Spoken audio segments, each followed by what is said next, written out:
Yeah, welcome back to Comic Book Wednesdays, a weekly, somewhat weekly series where we talk about comic books. We're your hosts. I'm Ian, And I'm Shane.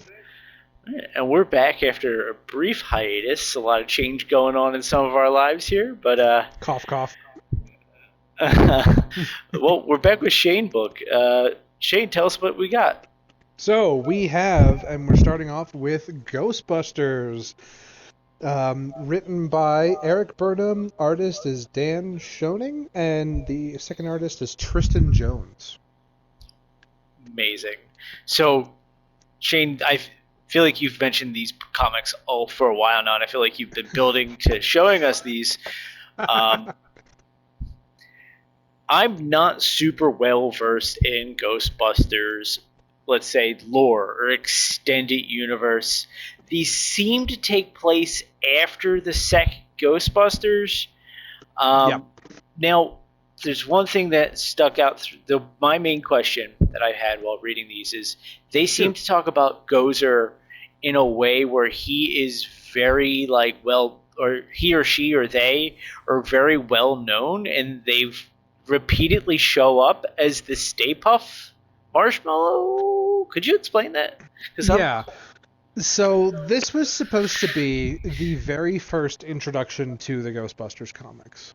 Um, so they the references that they're making is like some of it is references to movie 1 and movie 2, and the other references are more playing off of the lore of like some of the Sumerian pantheon, which as like with Gozer, it it's kind of one of those things of like with gods and with goddesses and with divine beings like that, you can't really kill them. They just kind of come back, but you can trap them. And like if you guys remember in movie 1 and movie 2, they never trapped Gozer. They just destroyed the portal and destroyed the Stay Puft Marshmallow Man. right. And they were like, "Cool, that's the end of it. We don't got to deal with this anymore." Not the case. Not the case. Interesting. Okay. And All so like right. it's very much kind of a callback of like, "Hey, people remember Gozer and remember Ghostbusters 1 and 2, so they're using that as the foundation of their world building." That's fair. It's something that any Ghostbusters fan or casual or hardcore fan would know about. Yeah, exactly. Okay. Now, I guess my next question then, or kind of continuing, Mm-hmm. why does it repeatedly use the Stay Puff? So that's actually kind of built into the lore. So like when Ray like in the movies it talked about how every time Gozer arrived, it always took a form to destroy the world. And like when it arrived, it made Ray, as the person who would choose its form.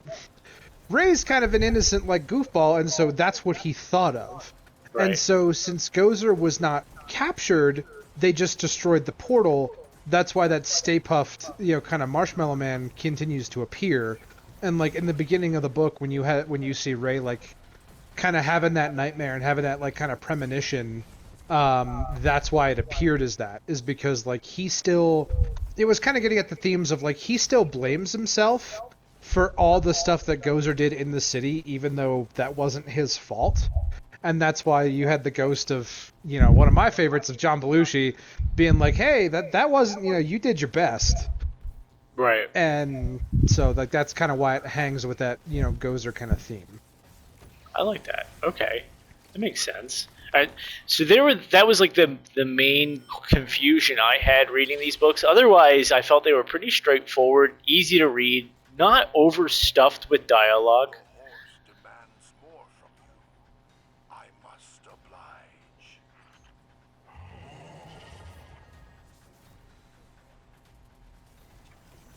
Agreed. I'm I think it's a glad. lot of fun. Um, and not knowing much about Ghostbusters, I personally was a little worried that I'd feel kind of lost in the sauce, and that's not the case. Yeah, I'm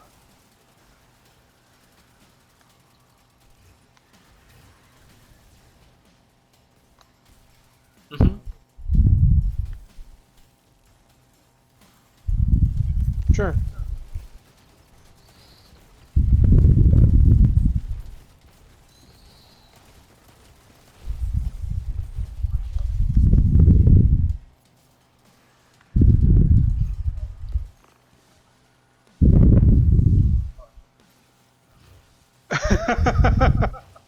That'd be pretty um, fun. there is a Ghostbusters like Transformers tie-in comic that like I'll eventually send to you guys because now that I found it, I got it. Shocker. Yeah, right. But like that, the way that I took that is like in some of the older like Ghostbusters cartoons. They make some of the callbacks to like some of the like the real Ghostbusters cartoon that was like it premiered in the 80s or whatever.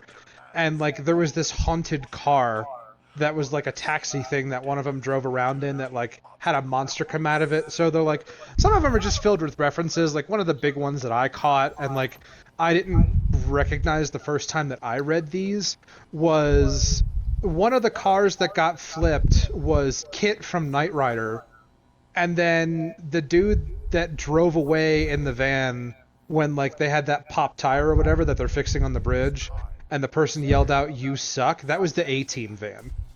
That's pretty fun. Um, I don't know if you guys also noticed, but there's like ghosts and ghouls like kind of hidden in all the panels, like in like different pages and stuff. Yeah, like there Yeah. was somebody like in one of the backgrounds with the bear, who didn't have a head, and I was like, oh, that's pretty fun. Yeah, I really enjoyed that like the art panel and like when they're at the hotel or like the apartment complex and they're going up the stairs and Venkman's like, "Oh my god, why does it always have to be stairs?" And like the panel shifts and you see all the ghosts that are around them that they can't see. I thought that was cool. That was a cool. Other visually things I liked is like when they had like the green glow. Like I don't know how you make like art almost look like it's glowing, but they did a really good job with that.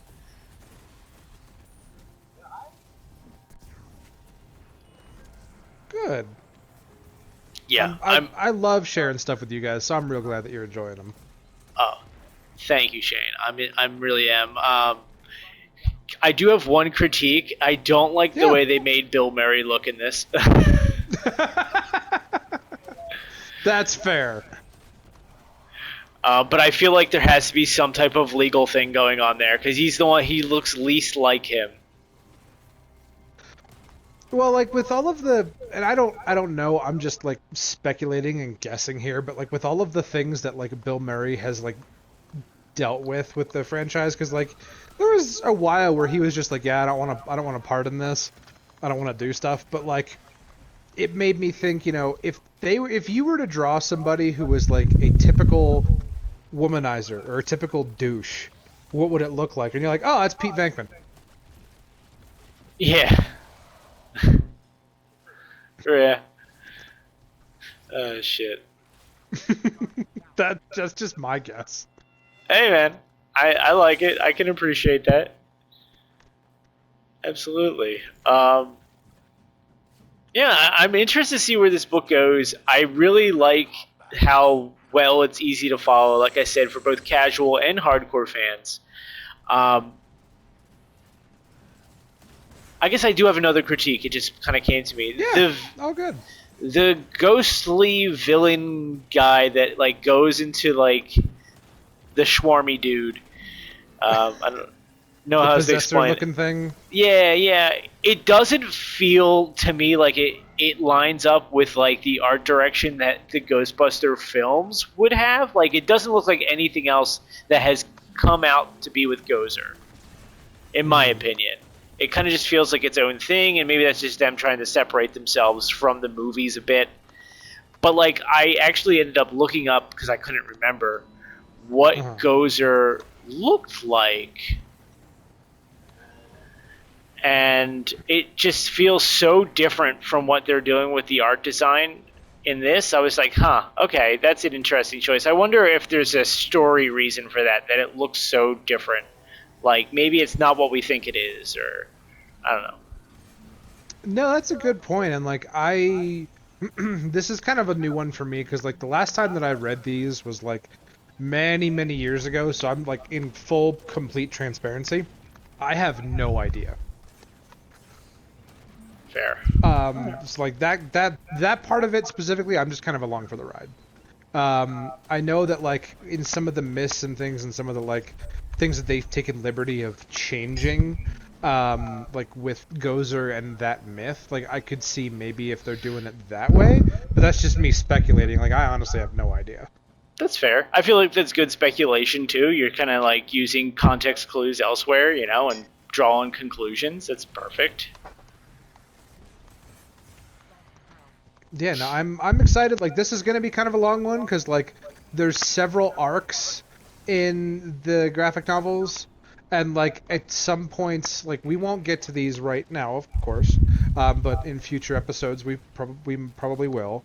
But there's arcs with different Ghostbuster teams, and like they're kind of setting that up a little bit with that one like really sketchy dude at the bar who's playing pool, and he was just Oh like, "Why can't yeah. we franchise this?" Like, it's kind of hinting at some of those arcs that are going to come up. Sure.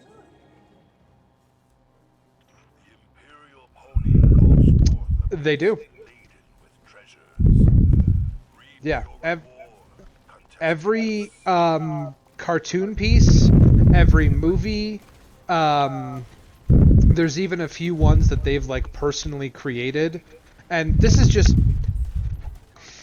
me being excited. In the most recent Ghostbusters movie, they make a reference to like paranormal stuff happening all over the world.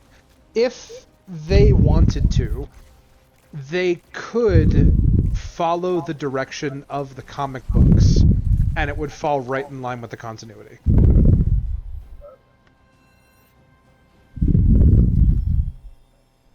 Definitely really cool. Good, I'm glad. Absolutely, Shane. Thank you.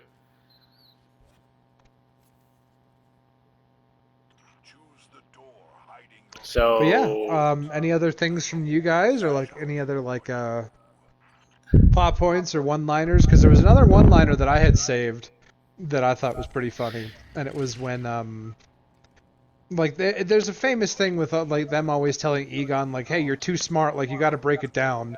And I really enjoyed when Egon did that most recently, and like he talked like a caveman and just went "Ugga," and he was like, "Thank Unga. you."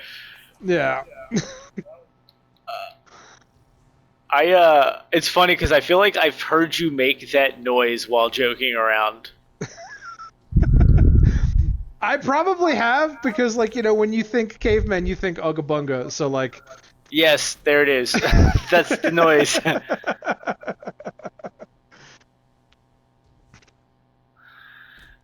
Shit. No, Shane, I'm excited. I really am. Good. And the workaround you set up for us to help us read this, I think, is perfect. Like, I had Sweet. zero issues with it. Everything was super clear. And if you don't mind doing that, No, then no, no. I'd be greatly appreciate it. Yeah, no, as long as Oh, go ahead. Yes. Yeah. Yeah.